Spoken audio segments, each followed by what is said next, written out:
Hi hello all, welcome to ships infotainment channel. இன்றைக்கி நம்ம ஒரு பறவை பற்றி பார்க்கலாங்க. அது என்ன பறவைன்னு பார்க்குறீங்களா? அதுதான் ஃப்ளமிங்கோ பறவை. உலகில் உள்ள எண்ணற்ற பறவை இனங்களில் முக்கிய ஈர்ப்புத்தன்மையை கொண்டதோடு மிகுந்த அழகாக காட்சி தந்து வருவது இந்த ஃப்ளமிங்கோ பறவை. பெரும் பூநாரை, அதாவது கிரேட்டர் ஃப்ளமிங்கோ என்பது நாரை குடும்பத்தை சேர்ந்த ஒரு பறவையாகுங்க. நம் வீடுகளில் வளரும் வாத்தின் பருமனுடைய இப்பறவைக்கு நீண்ட முடியற்ற சிவந்த கால்களும் நீண்டு வளைந்த கழுத்தும் குறுகிய வளைந்த அலகும் இருக்குங்க. கால் விரல்கள் பார்த்திங்கன்னா வாத்துக்கு இருப்பது போலவே ஜவ்வினால் இணைந்திருக்கும். இது நிமிர்ந்து நின்றால் 1.5 மீட்டர் உயரம் இருக்குங்க.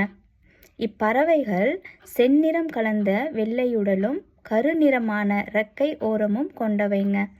நிலத்திலும் உப்புத்தன்மை அதிகமுள்ள ஏரிகளில் கடும் வெப்பத்தையும் தாங்கி வாழும் பூநாரை தமிழகத்திலுள்ள கோடியக்கரை வன உயிரினங்கள் பறவைகள் புகலிடத்திற்கு வரும் எண்ணற்ற பறவைகளில் மிகவும் அழகான ஒன்றாகுங்க. இந்த வீடியோ உங்களுக்கு பிடிச்சிருந்தா லைக் பண்ணுங்கள், ஷேர் பண்ணுங்கள். தேங்க்யூ.